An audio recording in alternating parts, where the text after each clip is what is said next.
The conversation happened at our kitchen table the summer I graduated high school.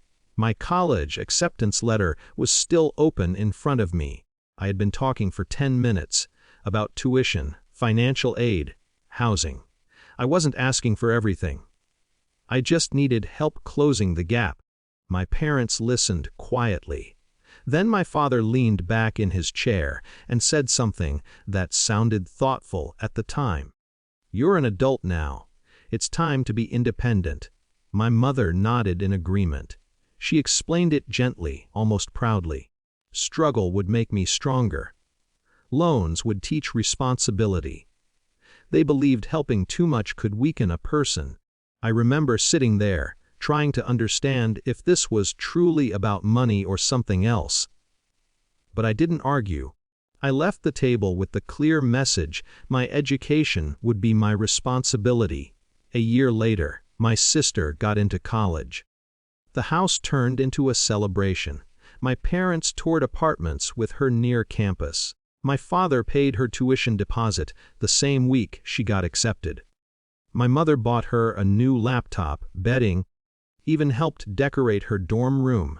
No one mentioned the conversation we'd had the year before. And I didn't bring it up either. By then, I understood the rules. I worked through college instead. Late shifts at a warehouse. Early mornings tutoring students who were struggling with math. Loans stacked quietly in the background. Something I tried not to think about too often. Contact with my parents slowly faded into polite phone calls and occasional holidays. We spoke like people who knew each other well, but avoided anything that might reopen old questions. 7 years passed that way.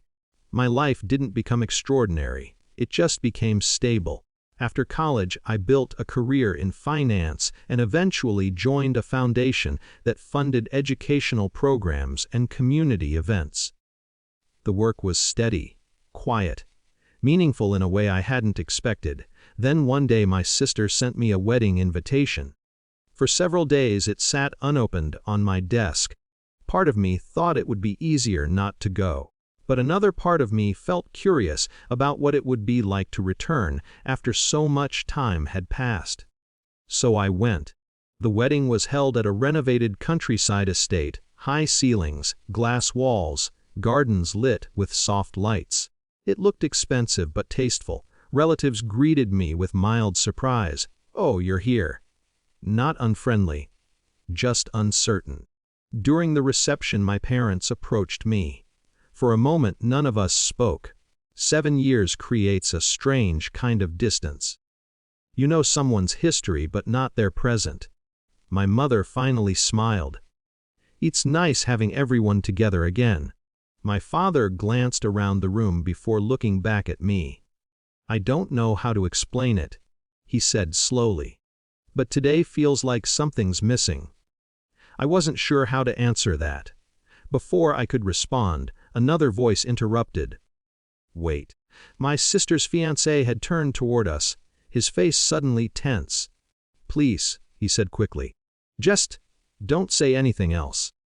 My parents looked confused. "What do you mean?" my father asked. The fiancé rubbed his forehead, clearly uncomfortable.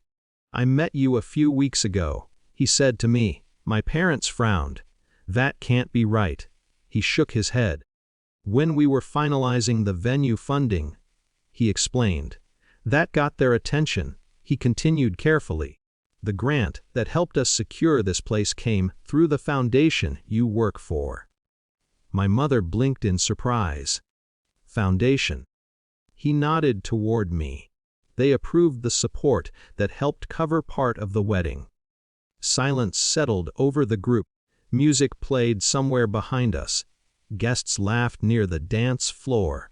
My parents looked at me differently now, as if trying to reconcile the person standing in front of them with the version they had known years ago.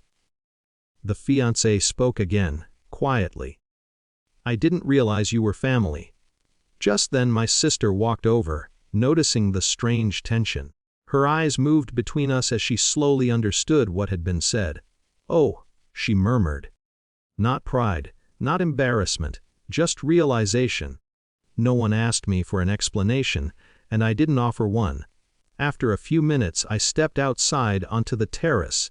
Inside, the wedding continued: music, speeches, celebration. Through the glass I could see my parents still standing together, speaking in low voices.